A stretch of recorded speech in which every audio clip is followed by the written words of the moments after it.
What is going on, everyone? My name is Andy. Welcome back to another FPL video. In this one, it's transfer tips for game week 6. So as always, I'm going to look at the popular moves people are making in and out of their squad and discuss whether they are good moves or not. If you enjoyed the video, make sure to give it a like, hit that subscribe button if you haven't done so already. And if you want to get your AI suggested transfers over on Fantasy Football Hub, they have a 7-day free trial at the moment and up to 30% off.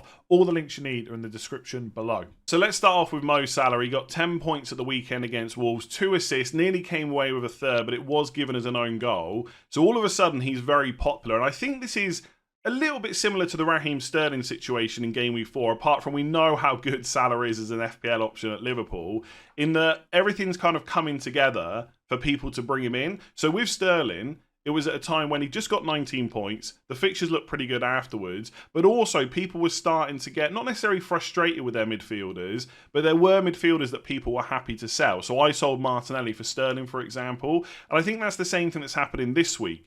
Like, we know Salah's good. Him getting 10 points against Wolves doesn't really change that. We already knew he was capable of doing stuff like that before the game. But he has just got 10 points. People are going to want him from game week 9 onwards, so why not just bring him in early? But also, there's lots of midfielders that people are all of a sudden very frustrated with. Sterling, obviously, did well against Luton, hasn't done well since. Rashford and Fernandes. I think Rashford has returned in 2 games, Fernandes only 1. And I think people have kind of started to change their tune with Spurs players as well. Madison, a few weeks ago, touted as essential. He's only got 1 return against Burnley and Sheffield United. Now he's got Arsenal away. Similar situation with Son. All of a sudden, it looks like some of our midfielders can be sold. Who better to get than Salah? So I don't really mind the move. I mean, I love the guy, right? I've been labelled as a Liverpool fan just because of how much I like Salah from an FPL point of view. I really want him from game weeks 9 and 10, or 9 or 10. Beforehand, obviously, West Ham away, Spurs away, Brighton away. Can Liverpool score goals in all of those games? Absolutely. If they do, who would you put your money on? Probably Salah, because we know he's nailed on. But I don't think there's necessarily a rush to get him for those games. So if you've got 2 free transfers and you can move 2 of your midfielders in one go and you're happy to bring Salah in, then fair enough. But I've seen people taking like -4s and -8s, and I don't get it. That does feel like, fair enough, I'm going to be a hypocrite here and you can accuse me of knee-jerking, but it feels like he scored 10 points. Other midfielders haven't scored points this week. Therefore, we've got to take hits to get Salah in. And you can say things like, well, he's super consistent. But we already knew that, right? There's a reason he's 12.5 million. I think he's gone like 10 or 11 league games in a row going back to last season, getting a goal or an assist. I think everything that's happened so far doesn't really change my opinion of him. I already think he's great. That's why I want him in around game weeks 9 and 10. And I take you back to game week 3.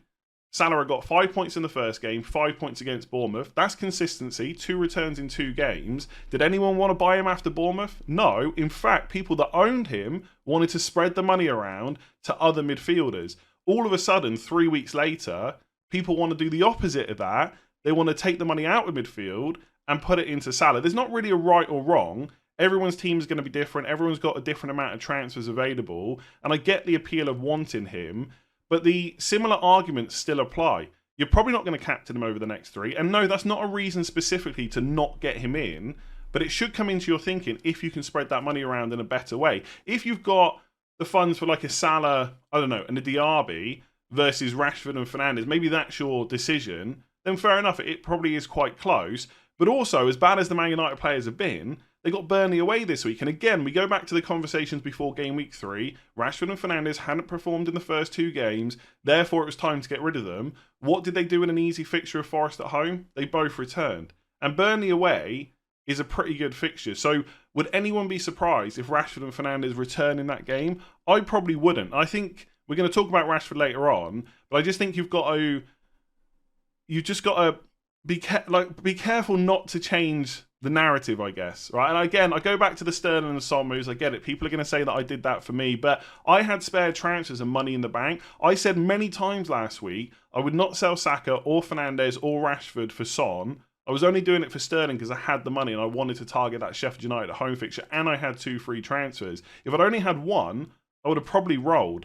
And I think that's why I'm not so against it, but why I just don't get the idea of taking a hit for Salah. So is he a good transfer in? Of course he is. It's Mo Salah. He's one of the best FPL options we've ever had. In fact, over the last 6 seasons, he's been the greatest of all time. He is going to be consistent, but I don't think there's now a mad rush to get him versus the first 4 game weeks. It's mostly because he's got those 10 points. People are frustrated with their players, and it's fine to move them on. Just be careful that you're not changing your opinions on these players too much after one bad game week. As I've already mentioned him in this video, let's talk about Marcus Rashford next. Nearly 100,000 transfers out already this week.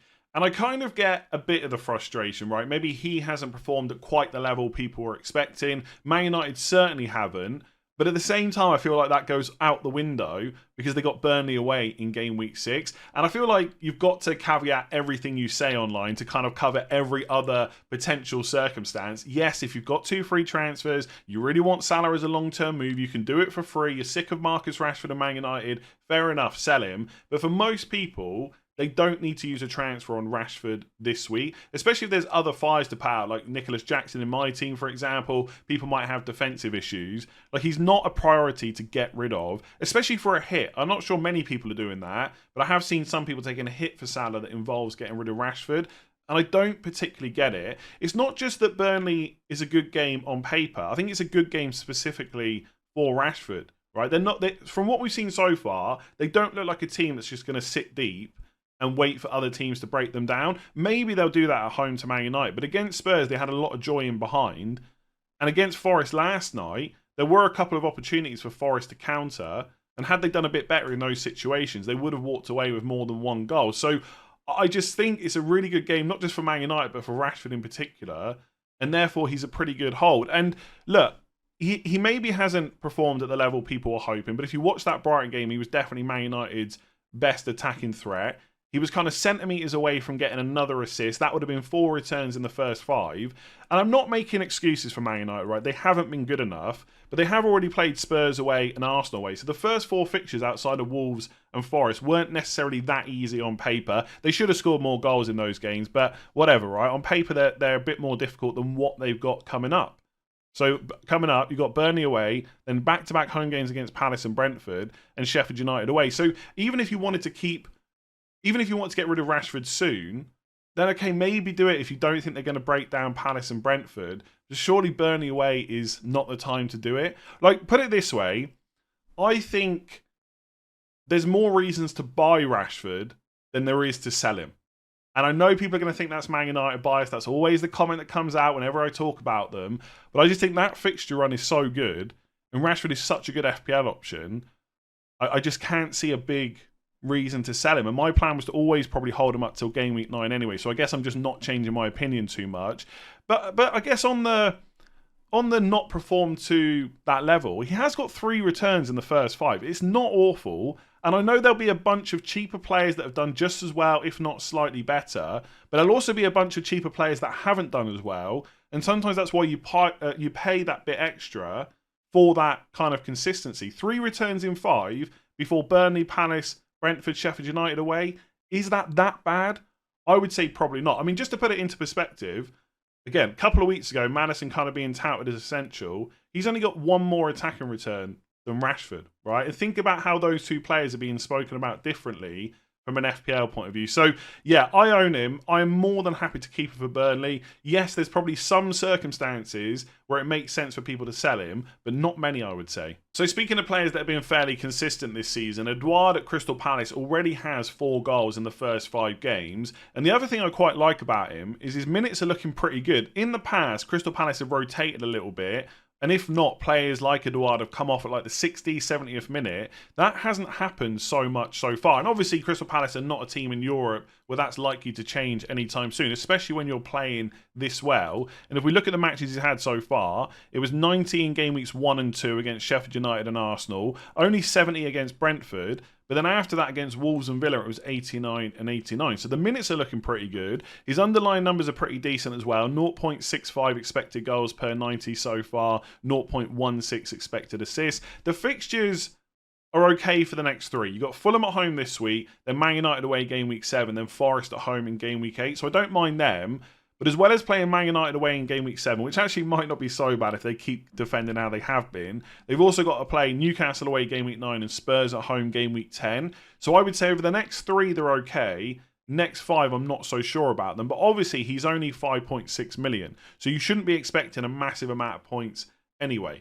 The only counter arguments I can see to maybe not going for him is how sure are we that this is going to continue? Because this happens every season, right? Players that we don't look at for game week 1 suddenly do really well, and then we get them in, and half the time they just go off and they revert to what they've done in kind of previous seasons. Like if we look at the last 2, he had 5 goals in the 2022-23 season and 6 goals in 2021-22, and he played over 1,500 minutes in both of those. He's close to matching his last 2 season totals already. So that is the question. Has he just suddenly become great, or has he got a little bit luckier in the first few weeks, and that's not going to continue going forward? I mean, if he can keep up these kind of underlying numbers, then there's definitely a case to be made that he's a great option at 5.6. I just have some slight hesitation. But to be honest with you, with the fixtures they got next 3, it's a perfectly fine punt. There are obviously other options in and around that price bracket, one of which is Morris that has a double game week in game week 7. And that's where I would find it hard to go for Edouard. Is it worth taking the extra fixture for the Luton player instead, even if that is a weaker team, right? We know that Morris is on penalties and stuff like that. That's not the case with Edouard. It would be Eze instead. I just don't know if I would go for him unless you want to keep him longer term. And then that all really comes down to your squad setup. So for me, for example, I've got Jackson. If I'm going to move him on, realistically, it's probably going to be for Alvarez. I don't necessarily need the money that Edouard would provide me for kind of upgrades elsewhere. So I wouldn't really need him in that situation. If you're someone that set up your squad with a João Pedro and you're getting frustrated with how often he's being rotated, and you don't have a huge amount of money to upgrade, and you don't want to target the double game week, then all of a sudden Edouard looks like a really good pick. But I think just because he's got 4 goals in the first 5 doesn't mean that we all need to rush out and get him. But I think as a punt over the next 3 with the fixtures they got, he looks perfectly reasonable. And I looked on the points projections on Fantasy Football Hub for forwards for 6.5 million or less from game week 6 to 9. If you want to check this out for kind of other, customizations like more game weeks, higher price, different positions, obviously click that link in the description below. But I've done 6.5 or below next 4 game weeks. Morris is at the top. He was always going to be because of that double. Then it's Wissa. We shouldn't forget about him. Brentford still have Everton at home, Forest away, Man United away, Burnley at home next 4. I obviously really like Mbermo, but Wissa is definitely an option. And then it's Edouard. So he is a pretty good option over the next 4. Not just according to everyone bringing him in, but also according to the points projections on Fantasy Football Hub. So, yeah, I kind of like him. I think for most people, he's just not going to be needed. And that happens sometimes in FPL. But over the next 3 weeks, I wouldn't be surprised if he continues scoring. N.Jackson, the man with more yellow cards than attack and return so far this season. And let's be honest, from an FPL point of view, it has been absolutely awful. He's played in all 5 game weeks. To be fair, his minutes have been good. Just not much else. He's had 4 1-pointers, so 4 yellow cards is what he's picked up. And the other game was Luton, where he walked away with a 7-pointer. So as an owner of him, I completely get the frustration. I picked him up in game week 3 for 7.1 million. Last night he went down to 7 million. So not only have I had barely any points from him, I've also lost money as well. So I can see why nearly 200,000 FPL managers have already sold him. My kind of current thoughts on whether or not he should be sold is I won't go out of my way to get rid of him. And by that, I mean, if I've got higher priority transfers, I'll definitely make them.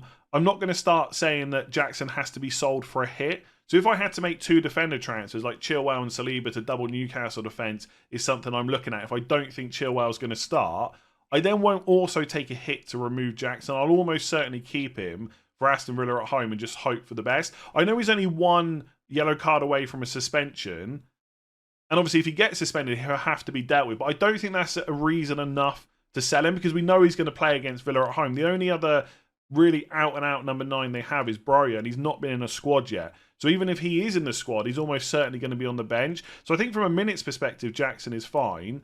And look, some people might say that I'm contradicting myself. Like, why are you keeping Rashford for good fixtures when he hasn't performed? Whereas, Jackson's got good fixtures coming up, Villa at home, Fulham away, Burnley away, but you're saying it's okay to sell him. I think there's a couple of reasons. One, Rashford, in an outcome view, has got more returns anyway, right? 3 versus 1. But also, Rashford is a proven FPL player and a proven Premier League player as well. Jackson isn't. He's new to the league. And I think from watching him so far, I get why Chelsea have brought him, but he is very young, he's very inexperienced, and he's very raw. And that is not me trying to change the narrative. I've kind of said that all along, but I think with the fixtures they had, he was worth taking the punt on. But now we've watched him a few times, I just don't think the finishing is quite there yet. He is getting into good positions. His underlying numbers are looking really good. But if you've got a spare transfer to move him on to like an Alvarez, if you want to target double up on Man City attack, or if you want to go for Morris for the double game week, I think they're okay transfers to make. So I don't think he's a absolute must sell at all costs, but for a lot of people he is starting to get to be one of those transfers that's the highest priority in your team, because he's just not looking great. And it was a really bad performance in general for Chelsea against Bournemouth. I think that's the worst that I've seen them play. I wouldn't be surprised if he does get returns over the next 3. Not massive ones, but if he walked away with 1 or 2 attacking returns over the next 3, would I be surprised? Probably not. But I still think in a lot of circumstances it kind of makes sense to sell him. I'm still on the fence about whether or not to do it, because I need to think about whether Chilwell is going to start and stuff like that. But I get why people are looking to go to Alvarez. For anyone that went in game week 3, fair play, because at that point I think Jackson was like 7.1, close to 7.2. Alvarez was down at like 6.5, 6.6. Their prices are almost the same now. Jackson's 7, I think Alvarez is 6.8. That's going to keep continuing to go the other way, right? Jackson's going to be sold, Alvarez is going to be brought. At some point soon, Alvarez could even be more expensive. So yeah, fully get the transfer, fully get the frustration. Not a must sell, but perfectly reasonable to get rid of him as well if you wanted to. So Alexander Isak was another popular transfer out, and I completely get it. He was benched against Brentford in game week 5. Not only that, but he was an unused substitute. Like usually, whichever one of Isak or Wilson starts, I expect the other one to come on with at least 15, 20 minutes left, sometimes 30, and that didn't happen. Now, I didn't see anything that said he had a knock or an injury. Obviously, correct me if I'm wrong in the comments below. So probably he was just being rested for the Champions League. So you could think, well, okay, Wilson plays in the Premier League, Isak plays in the Champions League, therefore I'm going to get Callum Wilson. Sheffield United away, Burnley at home, West Ham away, Palace at home. Good fixtures. Plus Callum Wilson's goal scoring rate is incredible. Plus, whichever one is on the pitch, they're on penalties as well. And if they're both on the pitch, it's going to be Callum Wilson. For me, there's probably enough reason to just ignore both of them. I don't think the rotation will be that perfect. Where Isak always plays Champions League and always misses the Premier League. That might not always happen. And even if it does, we could go back to seeing early substitutes as well. So my preference is probably to ignore them. I do like the Callum Wilson punt, though, because he is so good when he plays.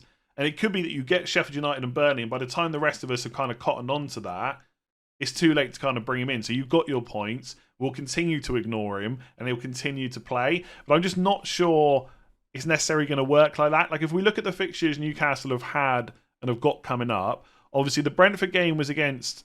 Sorry, the Brentford game was on Saturday and it was an evening game.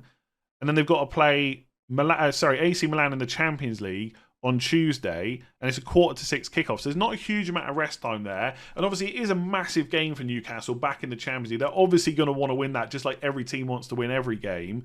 But there's not much rest time. So it kind of made sense that Wilson played. But the next Premier League game isn't until Sunday. So you've got Wednesday, Thursday, Friday and Saturday off. Is that enough time to play your first choice striker, which I do think is Isak, against Sheffield United away? It could be. And yes, they've got another midweek game after that, but it's I almost forgot the name of this cup. It's the Carabao Cup. Now, to be fair, it's a tough game at home to Man City, so maybe he'll want to play Isak there. So he plays Isak against Milan, he plays Wilson against Sheffield United, then he plays Isak again against Man City, and then plays Wilson against Burnley. It may be that it works out like that. But if you want to save your first choice striker for kind of as many Premier League and Champions League matches as you can, why not play him against AC Milan away, and then also play him with a good amount of rest against Sheffield United away, and then just play Callum Wilson in the cup against Man City. Then you've got Isak back for that Burnley game on Saturday before playing PSG at home, right? And that's a home game rather than away. So people could be right. It might be that rotation is going to happen. Wilson plays all the Premier League games, but I just don't know if it's that simple. And from everything we've seen so far, Isak is ahead of him in the pecking order, right? If there was a 4 weeks rest, it looks like Isak is mostly going to play when there's no kind of Champions League to worry about. So personally, I think it's probably worth not taking that headache on and ignoring both of them. Would I sell Isak this week if I already owned him? Well, I would definitely wait and see that Champions League match, because what if Wilson comes off the bench, or even starts, who knows, and gets injured? All of a sudden, Isak with Sheffield United, Burnley, West Ham, Palace will be in a lot of people's thoughts. I'd even consider going from Jackson to Isak instead of Jackson to Alvarez. So definitely wait for that game. After that, it really comes down to what Eddie Howe says about Wilson and Isak. But I think no matter what he says, we're probably not going to know either way. So again, if you've got that spare transfer even before Sheffield United away, I'd probably be tempted to kind of move him on, because going forward, he and Wilson are just going to be minutes risk, and we can't guarantee when they're going to start. So I think I've got to talk about James Ward-Prowse, and I'll hold my hands up and say maybe I got it wrong about how good of an FPL option he might be at West Ham. He's had 4 matches for them so far. He's had 5 attacking returns, 2 goals, 3 assists. And I think the one thing that he is fantastic at is set pieces. And one thing that West Ham are also really good at is scoring from set pieces. So it is a nice combination of him taking corners and free kicks and aiming for their centre-backs. So I get all that. Just to kind of stick up for myself a little bit, it's not that I think James Ward-Prowse is never going to get goals and assists. It's always about what spot he takes in your team and whether you need that value midfielder, and then whether he's better than all the other options as well. So at Southampton, for example, everyone used to say, well, look at his season totals. They're always really good. And they are, because he very rarely gets injured and he always plays. So he picks up a lot of appearance points, plus goals, plus assists. And we do want players that aren't rotation threats, but it's about whether or not he deserves a place in our 4 or 5 man midfield ahead of kind of 4 or 5 other midfielders. And that is always my kind of key reason not to buy him. In any given 4 to 6 game weeks, there's usually other midfielders that I would prefer instead. So there's kind of 2 different conversations. For 6.1 million, with Sheffield United at home in game week 7, followed by Newcastle at home, Villa away, Everton at home, is he a fairly good pick that's going to be pretty decent value? I would say yes. But if I look at my current midfield, and your team might be completely different, I've got Saka, Mbeumo, Fernandes, Rashford, Son. Which of those 5 do I want to give up to put James Ward-Prowse in? Probably none of them right now. And even in a few weeks at 6.1 million, yeah, he could be great value, but also you've got players like Eze, who's 6.3, so he's not even that much more expensive now. He's also a 90-minute man and takes all set pieces. And look, Crystal Palace are not as good as West Ham at set pieces, but he also takes penalties, which Ward-Prowse probably isn't going to have anytime soon. And then they've got Fulham at home this week, Nottingham Forest at home game week 8. And look, there's some tougher fixtures there, like I spoke about with Edouard, Newcastle away, Spurs at home. But longer term, they've then got Burnley, Everton, Luton. So even if I like Ward-Prowse for that price, I'm not even completely convinced he's the best option for 6.5 million or below. Another player to think about soon, which a lot of you have talked about, is Diaby. And look, he's 0.5 million more expensive, so then you've got to find funds for him. But if you can get that much money, after Chelsea away and Brighton at home this week, Villa have a run of Wolves away, West Ham at home, Luton at home, Forest away, Fulham at home. Like, who would I prefer out of him and Ward-Prowse? Probably Diaby. So even if I was to sell any of my 5 midfielders, there's other cheaper midfielders that I prefer instead of Ward-Prowse. And that's just my general feelings about him. I don't have this hatred towards him where I think he's a really bad FPL option that's never going to get a goal, never get an assist. It's all about what place he takes in our teams. And right now, I don't really need the money. And if I do, there's at least 2 other players that I prefer instead. And if we're thinking longer term, like game week 10 onwards, Brighton fixtures get really good then. And so we might not want to go for them because of rotation. But if Mitoma's still starting regularly, who would you rather have, Ward-Prowse or Mitoma? I suspect that most people would prefer Mitoma. So that's all there is to it, right? Have I got it wrong that, I didn't think he was going to get 5 returns in the first 4 games that he played, especially the fixtures that West Ham had? Yeah, I guess I have got it wrong from an outcome perspective. But looking forward, he's still probably not someone that I would look to go for. To be fair, looking on the Fantasy Football Hub points projections for 6.5 or below, they got Eze top for the next 6 game weeks, then Mitoma, then Gross, then Ward-Prowse. So he is quite high up. My personal opinion is he's just not someone I'm going to want, I don't think. I mean, I guess the set pieces with that West Ham kind of centre-backs and how good they are does make me think he's going to continually tick over. But I still don't think I'm going to find a place for him in my team. And I continue to miss out on the points, and you can continue to laugh at me. That's the great relationship that we have here on Let's Talk FPL. Make sure to give that video a like if you enjoyed it. Hit that subscribe button if you haven't done so already. If you're listening on podcast, please do rate 5 stars. And if you haven't checked out Fantasy Football Hub, all the links you need are in the description below. I'll be back tomorrow, so I'll see you then.